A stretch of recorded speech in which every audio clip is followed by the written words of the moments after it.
Ich kann jetzt Frieden wählen, aufwachen und erleuchtet sein. Die Menschen haben es.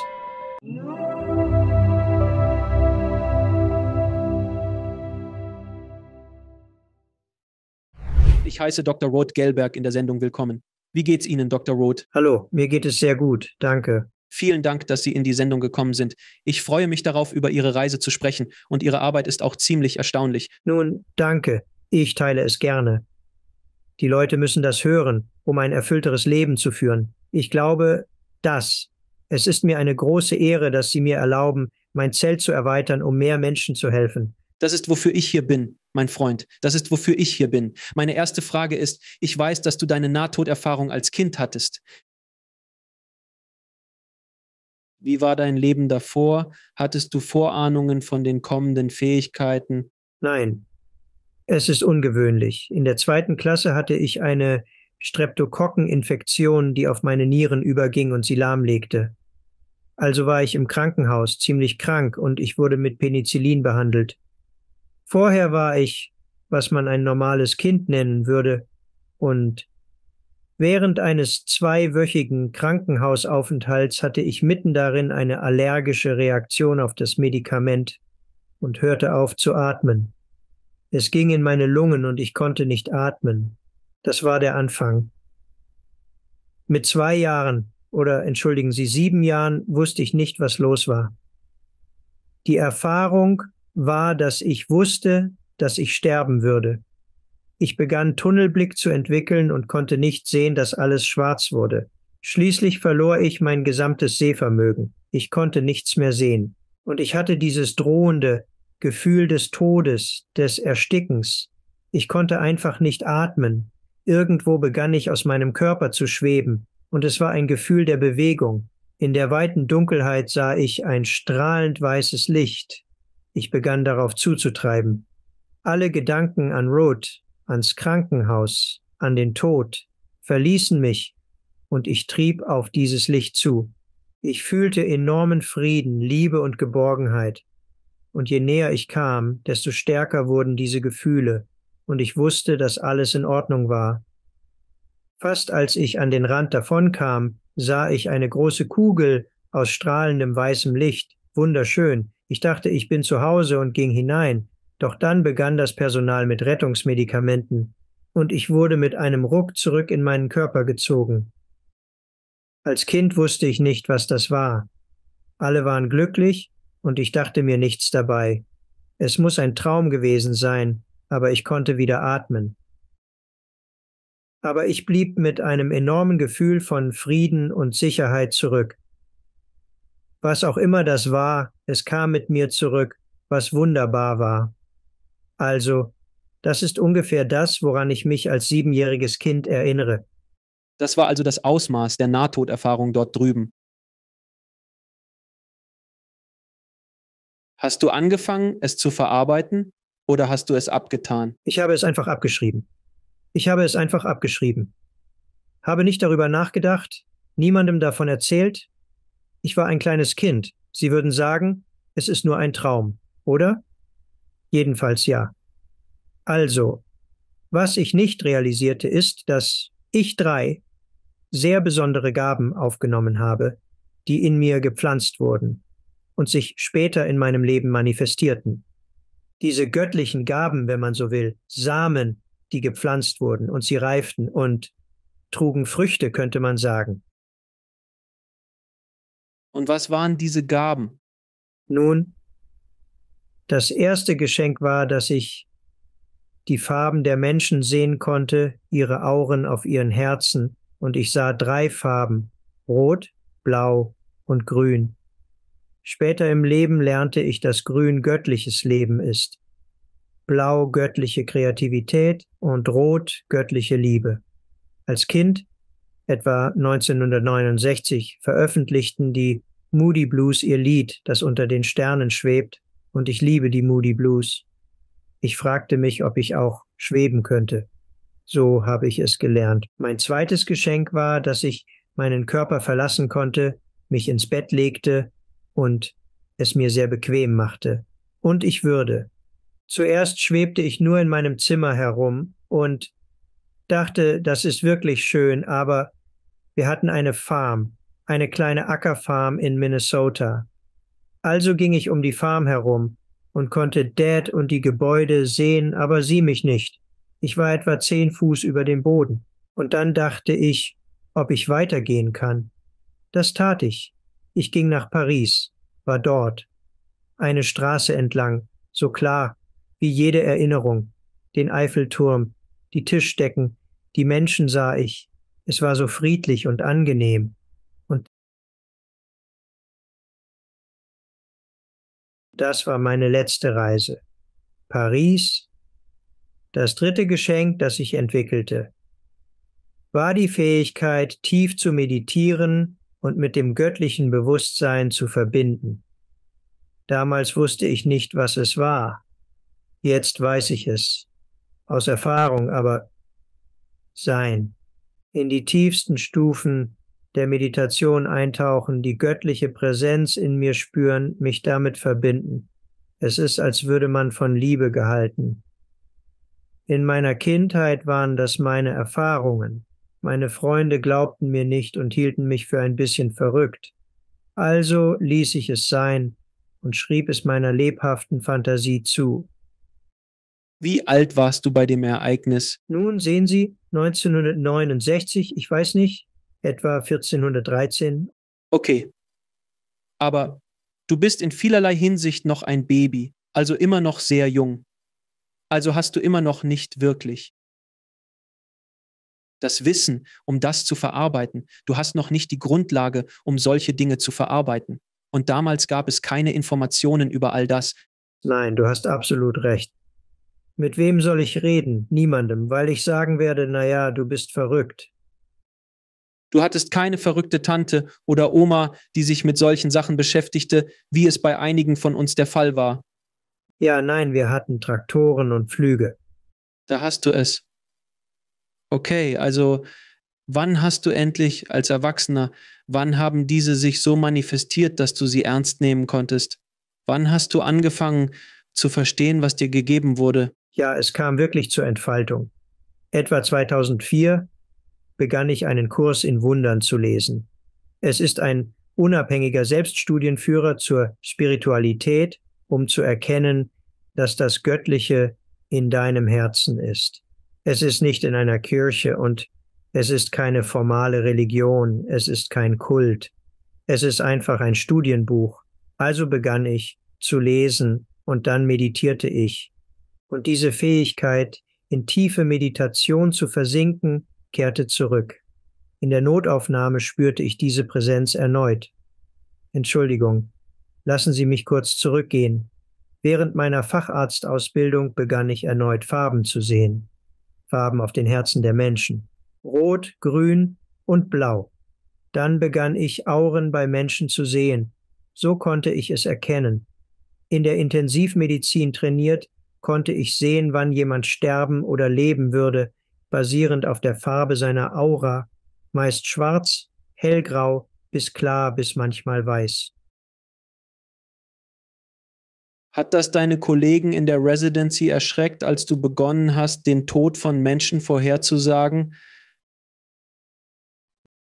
Nein, ich habe niemandem davon erzählt, also hier ist, was passiert ist. Ich ging mit einem Freund ins Theater und fühlte mich übermütig, schaute hinüber und sagte, nein, siehst du den Typen da drüben? Ja. Nun, er wird sterben, weil ich seine schwarze Aura sehen konnte. Mein Freund packte meinen Arm und sagte, das ist mein Onkel. Ups. Er starb 6 Monate später an metastasierendem Prostatakrebs und hat es niemandem erzählt. Also beschloss ich, meinen Mund zu halten, und es war einfach besser so. So oft sehe ich Dinge und denke mir nur, ja, es passt schon. Oh, in Bezug darauf, heute noch? Ja, bis heute. Aber erzählst du den Leuten, wie ihre Auren sind oder nicht? Nun, ja, wenn ich weiß, dass ich mehrere Freunde hatte, die kürzlich große Operationen hatten, sie haben Angst und ich sehe, dass es ihnen gut gehen wird. Okay. Wenn es positiv ist, erwähnst du es. Aber wenn ich dir sage, dass du eine schwarze Aura hast, die und sie wird dunkler, das verstärkt deine Angst und das verstärkt und Stress und du denkst, siehst du, das ist keine gute Sache. Ich möchte den Menschen Frieden und Liebe bringen, keine Angst erzeugen. Das ergibt vollkommen Sinn. Okay. Wann beginnst du also, diese Gaben professioneller einzusetzen, wenn man so will? Ja, das begann sicherlich 2007. Ich fühlte mich sehr wohl mit einer Präsenz stets an meiner rechten Seite. Und jetzt, es fing wirklich an, die Notaufnahme, wo viel Chaos, Trauma und Wahnsinn herrschen. Und ich las einen Kurs in Wundern und meditierte und eine Stimme begann zu mir zu sprechen, die allererste. Und ich schrieb darüber in meinem Buch. Ich bekam kleine Andeutungen oder Schubser, mach dies, mach das. Aber das war ein ausgewachsenes Gespräch, das meine Aufmerksamkeit erregte. Eine Frau kam herein und sie war professionell gekleidet, nicht ansprechbar und offensichtlich wird sie sterben. Und das war's. Das ist alles, was ich erfahre. Sie brach bei der Arbeit zusammen. Also sagte die Stimme zu mir, diese Frau hat eine Tylenol-Vergiftung. Bestellen Sie ein Eillabor. Das ist kein Routinelabor in der Notaufnahme, sondern eher ein Labor der 2. oder 3. Stufe. Ich habe es zuerst bestellt und es kam kritisch hoch zurück. Also gaben wir ihr das Gegenmittel und retteten ihr Leben. Aber die Stimme war so klar wie wir beide, die gerade sprechen. Und sehr eindringlich und ich hatte keinen Zweifel. Meine Kollegen schauen mich an. Warum machst du einen Drogentest bei diesem Patienten? Sie hatte wahrscheinlich einen Herzinfarkt oder einen Anfall. Nun, ich hörte auf die Stimme und dann begann ich dieser Stimme zu vertrauen. Also gebe ich dir ein weiteres Beispiel. Und übrigens, ich kann dir viele Beispiele geben, aber ein 15-jähriges Kind kommt herein, lief auf dem Spielplatz, fiel hin, war kurz bewusstlos, schürfte sich die Knie und stand wieder auf. Kein Ding, oder? Klar, das machen alle. Also, hört die Mutter das? Nach dem Abendessen beschlossen sie, vielleicht sollten wir in die Notaufnahme gehen und ihn untersuchen lassen. Also, am Ende meiner Schicht denke ich daran, nach Hause zu gehen und dann passiert das. Meine Schicht endet um 7. Um 6:30 Uhr kommt ein kleines Kind herein mit aufgeschlagenen Knien. Er fühlt sich gut, völlig. Keine Symptome whatsoever. Christus sagte klar, lege deine Hand auf und berühre ihn. Als ich das tat, sagte er, das Kind hat ein metabolisches Syndrom, eine seltene Krankheit bei Kindern. Er erwähnte auch VTAC, ein bösartiger Herzrhythmus nach einem Herzinfarkt. So vieles. Also sagte er, besorg ein Herzenzym. Jetzt kommt ein Kind mit aufgeschürften Knien herein und ich ordne einen Herztest an, um zu sehen, ob es einen Herzinfarkt hatte. Meine Krankenschwestern kichern und lachen, denken, er hat den Verstand verloren, er muss nach Hause gehen. Es kam extrem erhöht zurück. Normal ist etwa 0,1, das war etwa 3,15. Okay, er hatte einen Herzinfarkt und er wurde nach Boston gebracht. Wir haben ihn nach Boston geschickt und er hatte das sogenannte Widowmaker Lesion in seiner linken Hauptarterie. Es ist tödlich. Er hatte eine 95-prozentige Verengung, also waren sie in der Lage, es zu Ständen und Leben zu retten. Das ist die Kraft dieser Stimme, wenn sie beginnt zu kommen. Du hast vor kurzem etwas erwähnt, das wir noch nicht besprochen haben. Christus. Ich weiß, dass du mit dieser Stimme sprichst, aber das Publikum ist darüber nicht informiert. Kannst du mehr über diese Stimme erzählen? Wann hast du sie zum ersten Mal gehört oder gesehen oder hast du nur die Stimme Christi gehört? Ich habe Christus auf dieser menschlichen Ebene gesehen und auch auf einer Art, ich weiß nicht, wie ich es nennen soll, der astralen oder ätherischen Ebene. Darüber können wir später sprechen. Christ ist gerecht. Ich kann ihn Jesus nennen. Ich kann ihn den Heiligen Geist nennen. Es ist die Stimme Gottes. Es ist das Göttliche. Ich bin katholisch aufgewachsen. Das gibt mir Halt. Wenn diese Stimme zu dir spricht, nenne sie Fred. Es ist unwichtig. Er wird es nicht bemerken. Also in vielerlei Hinsicht könnte diese Stimme als Christus erscheinen, da dies dein vertrautes Glaubenssystem ist.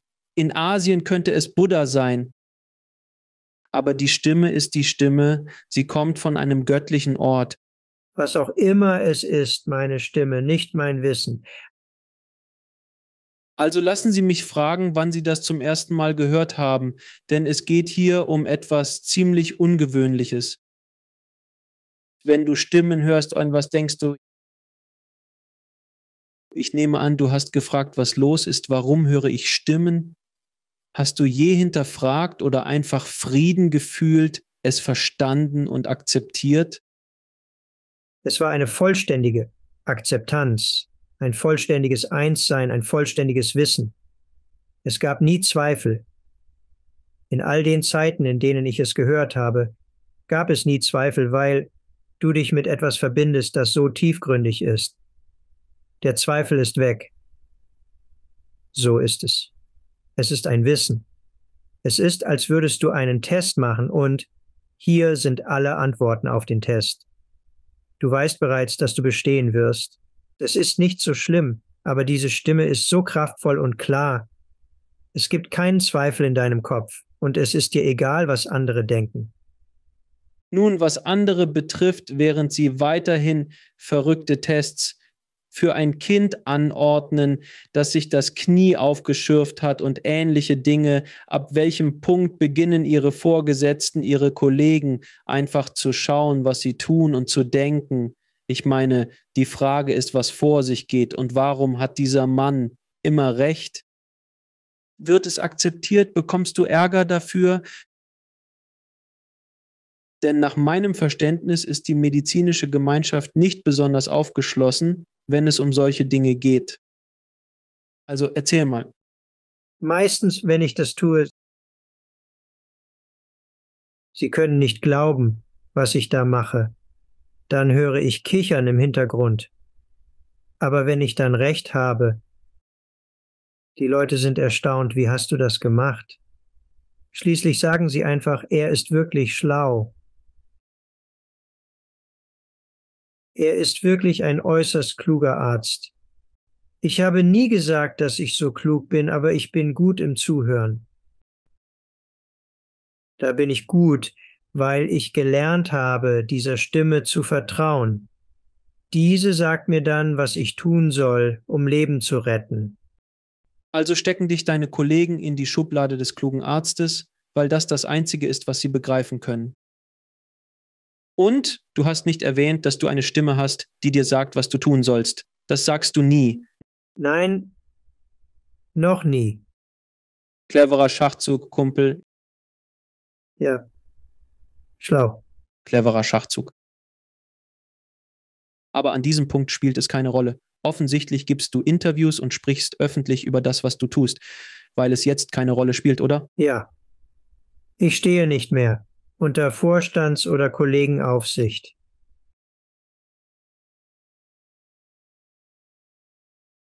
Du bist aus dem spirituellen Schrank heraus, wie man sagt. Ich habe mich selbst diagnostiziert, dass ich göttliche Schizophrenie habe. Weil Schizophrenie bedeutet, ich sehe und höre Dinge, die du nicht siehst, oder? Das ist die Definition davon. Menschliche Schizophrenie ist, du willst jemandem wehtun, aber göttliche ist das, wo ich sehe und höre und geführt werde. Und ich habe gelernt, still zu sein und einfach diese Stimme mich leiten zu lassen und zu kanalisieren, was herauskommen muss. Also mag ich diese Diagnose. Gar keine schlechte Diagnose. Was ich an Ihnen faszinierend finde, Doktor, ist Ihre Energie, ist so beruhigend. Sie haben einfach eine großartige Art am Krankenbett, in gewisser Weise, weil ich spreche die ganze Zeit mit sehr besonderen Menschen. Ihre Energie kann ich nur für meine eigenen, empathischen Fähigkeiten lesen. Jeder, der Ihrer Stimme lauschen könnte, findet sie sehr beruhigend, fast meditativ. Wie lange sind Sie schon so? Ist dieses Maß an Ruhe genug? Ich würde sagen, wahrscheinlich während des Medizinstudiums. Beim Beginn meiner Facharztausbildung wäre die Zeit, in der ich es wegen des Stresses bemerkte, was du tun musst. Die meisten Menschen werden wütend und ausgebrannt. Ich habe festgestellt, dass es hilft, sich zu entspannen, einen Schritt zurückzutreten, von dem Wahnsinn, dem Anschein von dem, was vor sich geht. Das schuf eine Präsenz und das ist, was du fühlst, dass ich gelernt habe, zurückzutreten, und das ermöglicht es, einen Raum für Gott zu schaffen, um in diesen Ort des Friedens zu treten. Gott ist vor mir und geht vor mir her in jeder Situation. Und ich habe gelernt, das zu pflegen, den ganzen Tag lang. Für mich ist es eine ständige Meditation, jetzt in meinem Erwachsenenleben, im Gleichgewicht zu bleiben, in Harmonie zu bleiben, zentriert in göttlichem Bewusstsein zu bleiben, nicht wirklich traurig zu werden, hoch, runter, all die Dualität, an die wir glauben. Ich habe gelernt, zurückzutreten und einfach zuzusehen und das Göttliche, es für mich regeln zu lassen. Haben Sie schon mal nicht-medizinische Gespräche mit dem Göttlichen geführt? Er sagt mir, wo mein Portemonnaie ist, wenn ich es verloren habe. Übrigens, Praktisch. Ein Kerl, den man dabei haben sollte. Intuition sagt, kauf das Auto nicht. In meinem Leben erlitt ich einen schweren Schlaganfall, der meine rechte Seite lahmlegte, und ich war dem Tod nahe. Sie gaben mir TPA und es ist ein Gerinnselauslöser, also war ich in der Notaufnahme gelähmt. Und diese Stimme sagte mir, sieh mal, ich sah Christus zu diesem Zeitpunkt nicht, aber die Notaufnahme wurde ganz weiß und die Stimme sagte, du wirst hier rauslaufen. Am nächsten Tag verließ ich das Krankenhaus, obwohl ich auf meiner rechten Seite komplett gelähmt war. Diese liebevolle Stimme sprach tief mit mir, auch zu anderen Gelegenheiten. Also sind Ihre Fähigkeiten mit dem Göttlichen eher diagnostisch als heilend, oder irre ich mich? Damit Heilung. Ich kann Heilung unterstützen, okay? Ich kann nicht heilen.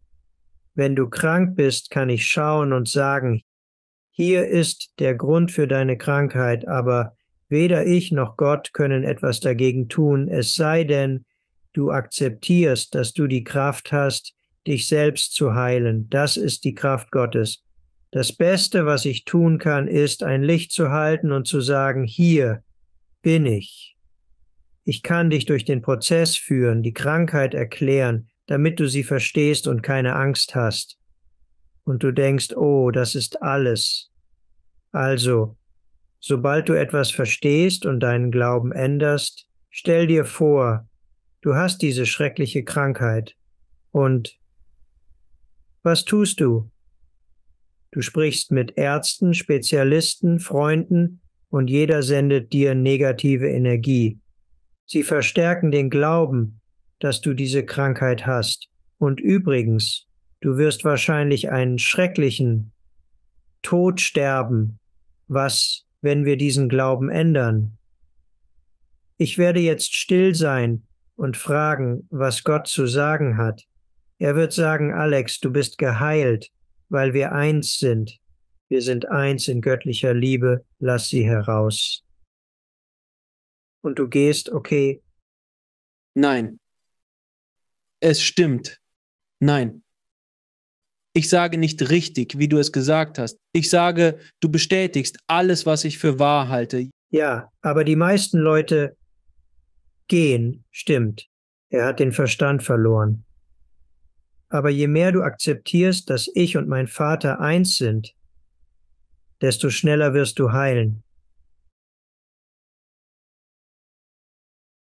Ich hatte 3 Krebserkrankungen. Ich hatte Darmkrebs, Nierenkrebs und Hodenkrebs. Wow. Hat die Stimme den Grund genannt? Warum wirst du herausgefordert? Was tust du, dass es verursacht? Es ist eine Stressmanifestation durch die Arbeit in der Notaufnahme. Es gibt sehr harte Schichten, 14 Stunden lang nur geschunden werden. Das habe ich 14 Jahre lang erlebt. Und der Stress staut sich einfach auf, wird unterdrückt. Und was machen diese Organe? Sie eliminieren. Also versuchst du zu eliminieren, aber du kannst nicht. Also manifestiert es sich als Krankheit. Also sprach ich mit den Ärzten und sie sagen, wir müssen das machen. Chemo, Strahlentherapie, wollen sogar meine Niere nehmen. Und ich sagte, ich mag meine Niere irgendwie. In allen 3 Fällen. Ich weigere mich zu glauben an die Realität dieser Krankheiten. Ich weigere mich, ihnen Macht über mich zu geben. Wie Christus zu Pontius Pilatus sagte, du hast keine Macht, außer der, die ich dir gebe, weil du nicht von Gott bist. Gott hat den Krebs nicht erschaffen. Der Stress der Arbeit in der Notaufnahme hat den Krebs erschaffen. Ich wusste dann Bescheid, ich hatte dieses Gefühl, dass die Ärzte, ich würde sagen, ich höre euch, aber ich höre nicht auf euch. Ich werde nicht auf das hören, was ihr sagt. Und ich habe nur sehr wenigen Leuten erzählt, was los war, weil ich ihre negative Energie nicht auf mich abgeladen haben wollte. In allen 3 Fällen waren die Tumore vollständig vernarbt.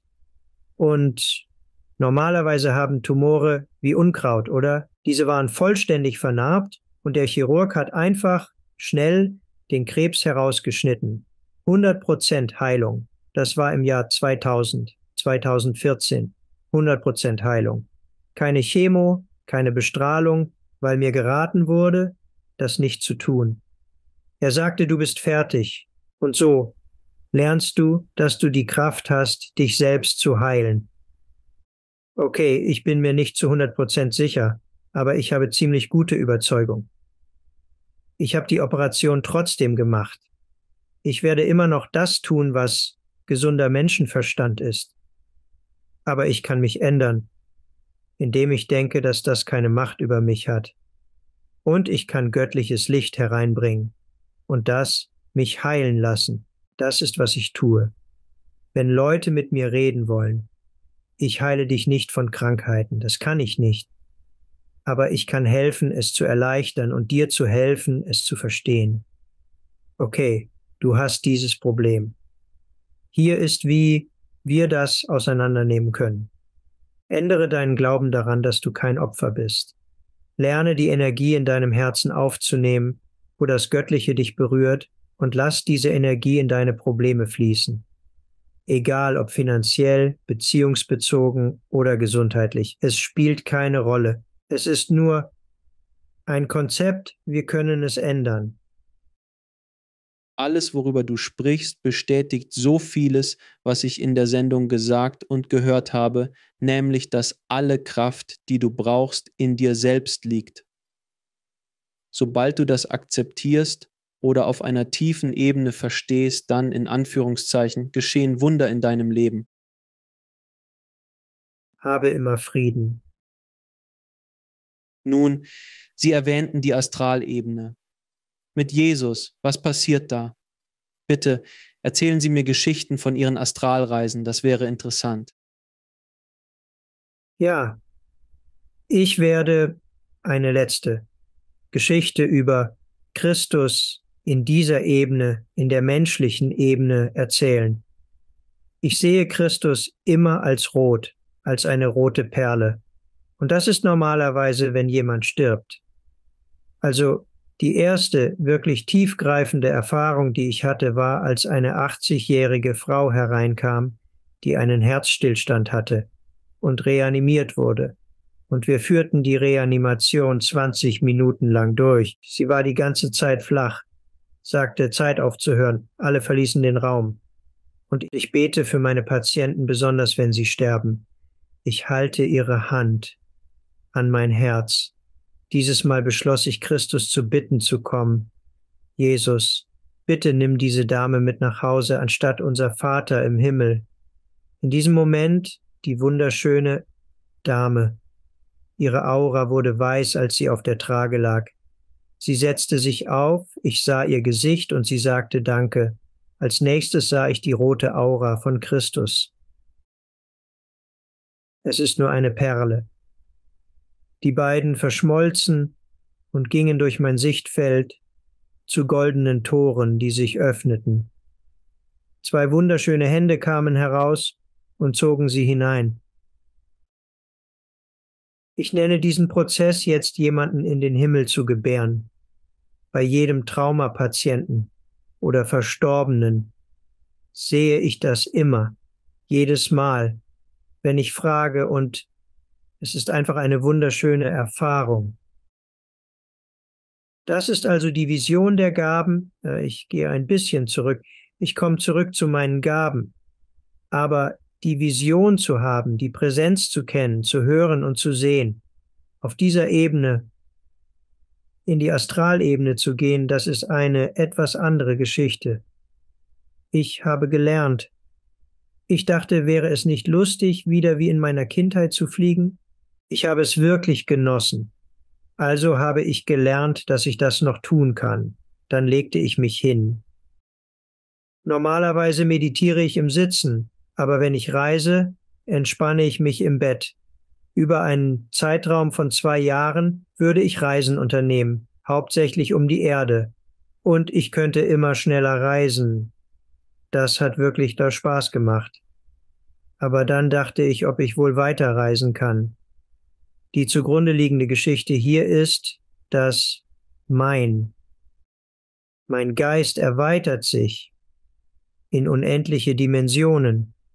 Also ging ich zum Mond, dann zur Sonne, in die Sonne hinein, beobachtete, wie Moleküle kollidierten, dann flog ich durch die Milchstraße, dann ging ich über die Milchstraße hinaus in Kerr, eine Art violette Ebene, aber mein Geist wurde immer größer und größer und größer. Ich kam an den Rand der violetten Ebene und sah, das ist der Rand dessen, was ich den getrennten Geist nenne. Hier glauben wir, dass wir von Gott getrennt sind. Nun, es gibt einen Rand davon. Also sehe ich den Rand dieser Ebene und schaue auf einen Wasserfall aus Wolken. Und was ich Christus nenne, kam durch diese Wolke, packte mich und zog mich hindurch. In diesem Moment war Christus weiß und ich konnte ihn sehen. Und damit vermischt gibt es viele andere Momente, aber ich denke, du verstehst, in dieses weiße Licht gezogen zu werden. Alle Konzepte von Stab, Zeit, Raum. Es ist alles weg. Du wirst zu einem reinen Gedanken des Bewusstseins, einem reinen Gedanken der Liebe. Und du siehst nur eine wunderschöne, weiße Sphäre unendlicher Dimensionen. Du wirst eins. Dieses Wesen, das ich Christus nenne, führte mich und schließlich brachte es mich und fragte, ob ich Gott treffen möchte. Ich dachte, ich muss wegen meiner katholischen Erziehung darüber nachdenken. Angst, Bestrafung, Verdammnis. Er ist verärgert darüber, dass man seine Helden nie treffen soll. Triff nie deine Helden. Naja. Ich war kreativ. Als Kind war ich einfach so. Und dann, als Christus diese liebevolle Präsenz sagte, bleib hier, einfach bleiben. Diese liebevolle Präsenz kommt, es ist unglaublich, dass du von Liebe und Frieden umgeben und erfüllt bist. Freude und Glück. Ich kann es nicht beschreiben. Es ist unvermeidlich. Doch war ich für eine Weile in den Armen der Liebe. Und ich kam zurück. Ich wachte auf nach einer wohl 2-stündigen Meditation. Die ganze Woche verlief einfach und wunderschön. Ich konnte das Göttliche in allem erkennen. Später erlebte ich noch mehr solcher Momente, aber jetzt fühle ich es. Ich meditiere täglich, lese Spirituelles und spüre es bei längeren Meditationen. Ich sehe dieses weiße Licht wieder. Manchmal sehe ich es einfach, wenn ich hier bin. Es ist, als ob es mich beschützt und mit mir geht. Es ist wie dein bester Freund, jemand, den du sehr liebst, ist einfach da. Du musst nichts sagen. Es ist einfach ein Gefühl, das du hast. Und das gebe ich der Welt. Das gebe ich der Welt. Mit all deinen Reisen und allem, was du getan hast und den Dingen, die du gesehen und erlebt hast. Wurde ihnen anderes Wissen über unsere Realität gezeigt, anderes Wissen darüber, warum wir hier sind, warum wir uns entscheiden, immer wieder zu inkarnieren, diese tieferen Fragen außerhalb der Medizin. Ich denke, dass der Weg für mich ist, dass, wenn du in der Bibel liest, ich habe das neulich nachgeschlagen, in Genesis steht, dass Adam in einen tiefen Schlaf fiel und er wachte nie wieder auf. Also stell dir vor, du bist göttliche, ewige Energie und du und Gott seid eins. Tatsächlich bist du eins mit allem im Raum, in dem du sitzt. Du bist eins damit. Deine Augen täuschen dich, du schläfst. Während dieses Schlafes fällst du in eine Körper und du denkst, ich habe dieses Leben. Deshalb kannst du heilen. Du kannst Gott in diesen Traum bringen und ihn verändern. Dann stirbst du und gehst weiter. Während du durch diese Inkarnationen gehst, sind sie Lernerfahrungen, die dich daran erinnern, dass ich und mein Vater eins sind. Gott klopft ständig an und sagt, wach auf, lass uns spielen. Doch du zögerst noch zu akzeptieren, dass du dieser Liebe würdig bist. Tief drinnen lastet eine Schuld, dass ich Gott verlassen habe und er beleidigt ist. Auf mich, was nicht wahr ist. Gott fragte, warum schläfst du? Doch langsam wachst du auf und ich glaube, jedes Leben, du steigst in Licht und Energie auf, wirst immer heller. Irgendwann erkennst du, dass du keine weiteren Leben brauchst. Du kannst Frieden wählen und erwachen. Das ist Erleuchtung, die Menschen erfahren. Für sie ist es eine vorübergehende Erfahrung. Gottes Energie entspricht 220 Volt, während dieser Körper mit 110 Volt funktioniert. Du wirst ein paar Sicherungen durchbrennen. Also, ich habe keinen dauerhaften Zustand der Erleuchtung. Ich habe Berührungen davon. Mir geht's gut. Ich habe gelernt, was nötig ist. Im Todesmoment. Ich bin so schön, weil wenn du deinen Körper in Frieden niederlegst, ist das schön, denn du möchtest loslassen. All deine Beschwerden, Aufregungen, Vergangenheit. Du legst ihn in Vergebung und Liebe nieder. Und dann ist das Göttliche da, öffnet die Tore und sagt, willkommen zu Hause, mein Kind. Du bist der verlorene Sohn. Wann hörst du auf, mit den Schweinen zu essen und stehst auf, um nach Hause zu gehen? Nun, genau das tun wir. Irgendwann bekommst du den Anstoß und du fängst an, Podcasts zu machen, Bücher zu lesen, mit Leuten zu reden und du merkst, ich habe einen Durst nach Wissen. Ich will es wissen. Und ich sage, siehst du das Licht? Da willst du hin. Hör auf, diese krummen Wege zu gehen und bitte das Göttliche, in welcher Form du es auch akzeptieren möchtest. Du hast Yogananda und Buddha hinter dir. Gott ist gleichgültig. Er sagt nur, ich werde Baum oder Stock sein, je nach Wunsch. Geh mit mir, ich führe dich direkt nach Hause. Das ist wunderschön. Doktor, auf einer bestimmten Ebene, haben Sie gesehen, wer Sie in anderen Leben waren? Haben Sie das aktuelle Leben gewählt und geplant? Ja, ich habe mich in anderen Leben gesehen. Die mir einfallen, ganz schnell. Ich war ein Soldat im Zweiten Weltkrieg und ich wurde in meinem linken Unterbauch in einem Graben erschossen und es gab Schusswechsel und Kämpfe und eine Bombe landete neben mir. Meine Freunde versuchten, mich herauszuholen, und sie rannten, als sie die Bombe sahen, und die Bombe explodierte. Dann wurde mein Körper getötet. Sofort war ich im Himmel. Ich dachte, das ist alles. Es war einfach augenblicklicher Frieden. Alles war so, oh, das ist schön. Während des Mittelalters wurde ich als Kind in den Dienst einer wohlhabenden englischen Familie verkauft. In meiner Rolle als Stallbursche kümmerte ich mich liebevoll um die Pferde und spürte eine tiefe Verlassenheit, die mich lange Zeit begleitete und Ängste in mir weckte. Viele Leben, mit denen du umgehen musst. Damit hatte ich das Gefühl der Verlassenheit. Da ist das. Und es gab eine andere Zeit. Ich war ein deutscher Offizier in der SS und wir jagten Juden. Ist das derselbe Zweite Weltkrieg? Soldat oder zwei, Erster Weltkrieg. Erster Weltkrieg, dann Zweiter Weltkrieg, klar. Du hast am Anfang Erster Weltkrieg gesagt. Deshalb war ich verwirrt. Verstanden? Es tut mir leid. Erster Weltkrieg, Grabenkrieg. Ich wurde erschossen und getötet und kam in den Himmel. Dann erinnerte ich mich daran, ein Kind zu sein, verkauft zu werden, und dann erinnerte ich mich daran, ein deutscher Offizier zu sein.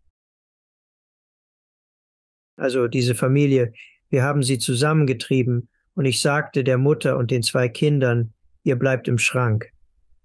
Die Küche war gelb, ich konnte alles klar sehen, und ich schoss auf den Schrank. Weg von diesen Leuten, damit die Wachen das Schussfeuer hören konnten. Und ich sagte ihnen, seid ganz still. Hilfe kommt, um euch zu retten. Also das sind 3. Ich habe noch ein paar mehr, aber ich erinnere mich nicht daran, ein großer Heiler oder Heiliger gewesen zu sein. Aber ich erinnere mich viele Male, ein Mönch gewesen zu sein, ein Mönch in Klöstern, solche Dinge, und zu lehren. Normalerweise, wenn man von früheren Leben hört, ist man sehr berühmt. Du bist wohl der Einzige, der nicht berühmt ist. Du warst weder Alexander der Große noch Buddha in einem früheren Leben. Du hast ruhig gelebt. Ich war einfach.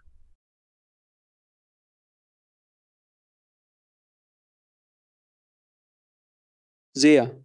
Hast du eine andere Perspektive auf das Leben im Allgemeinen, was wir hier tun sollen, wie du täglich funktionierst mit dem Wissen, das du darüber hast?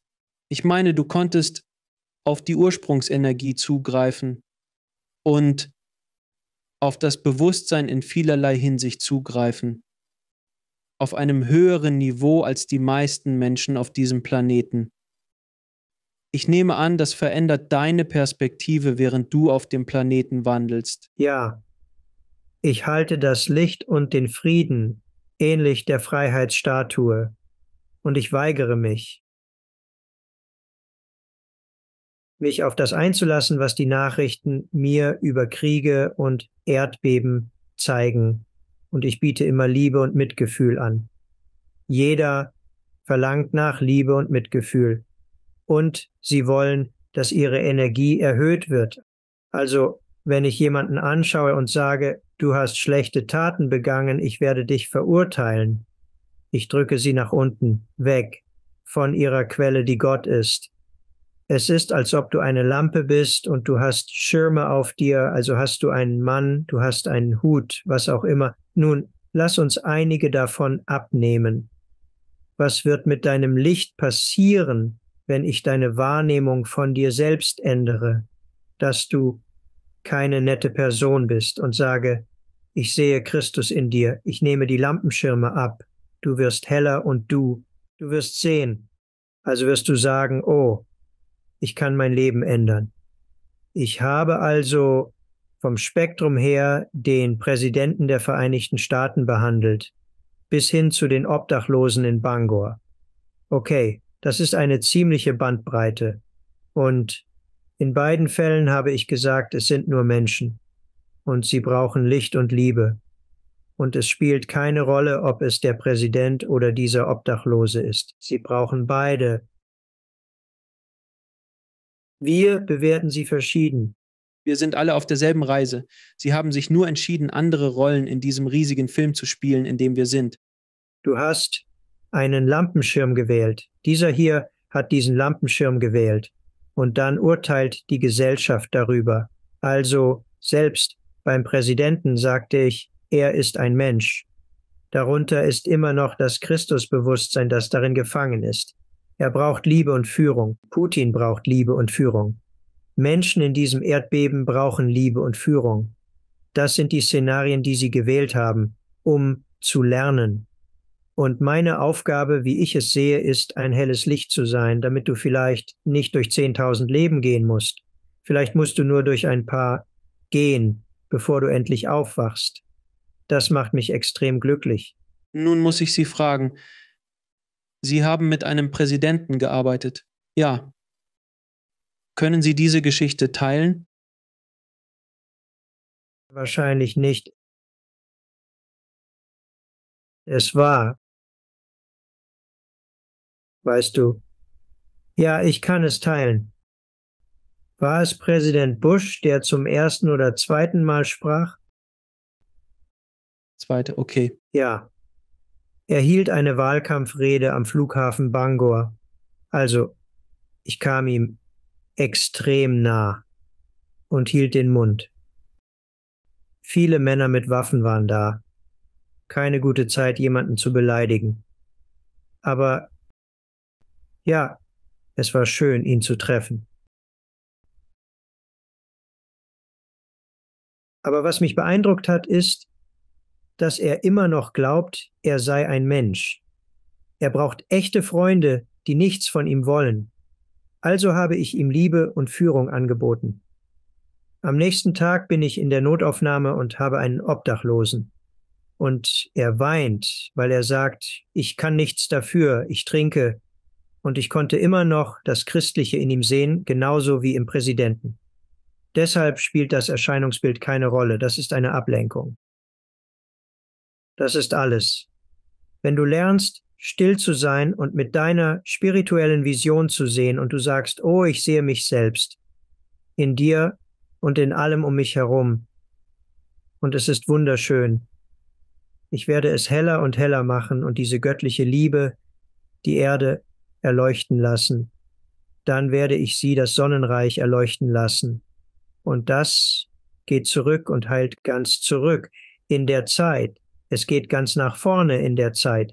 Es ist eine unglaubliche Kraft, die wir haben, da zu sitzen und einfach zu sagen, ich werde das Sonnenschiff erleuchten. Doc, ich kann noch eine Weile mit Ihnen sprechen, aber ich denke, ich werde es einfach damit beenden, Ihnen ein paar Fragen zu stellen, die ich all meinen Gästen stelle. Wie definieren Sie ein gutes Leben? Menschliche oder spirituelle? Für mich bedeutet ein gutes Leben, anderen zu dienen und zu helfen. Es hat mir immer große Freude bereitet als Arzt, von kleinen Kratzern bis zu, ich habe dein Leben gerettet, zu helfen.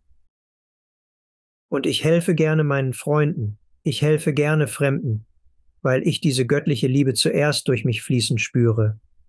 Und dann kann ich geben. Dann kommt ein Segen zurück. Es ist ein Kreis der Liebe und dann der Dankbarkeit. Es erfüllt dich. Es erfüllt mich sehr. Das ist also ein gutes Leben. Das Spirituelle ist dasselbe, nämlich ich habe göttliche Liebe in dieses Leben gebracht und ich habe eine Person berührt, die von einer 50 Watt Glühbirne zu einer 75 Watt Glühbirne geworden ist. Sie sagen, ich kann weiter sehen. Danke. Das ist alles. Wie definierst du Gott?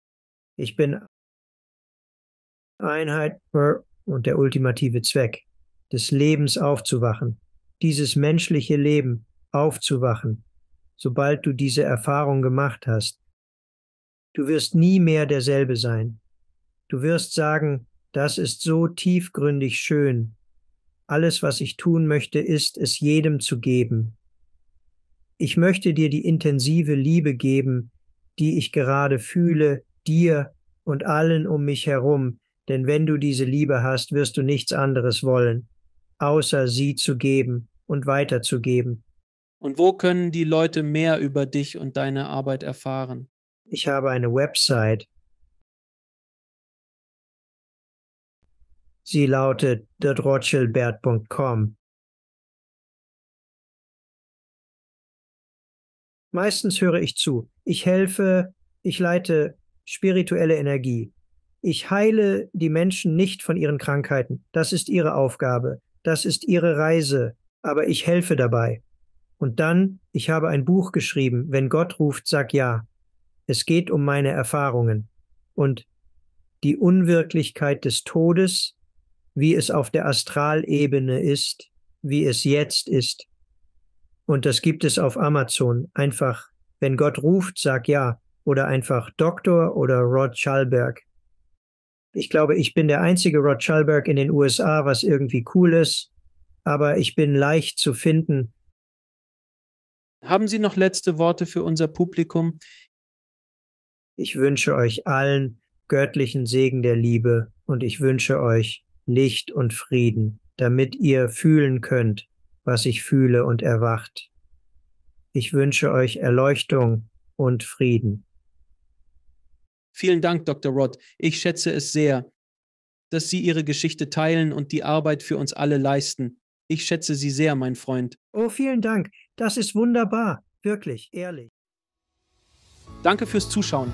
Klicken Sie unten auf ein Video, um fortzufahren und vergessen Sie nicht zu abonnieren.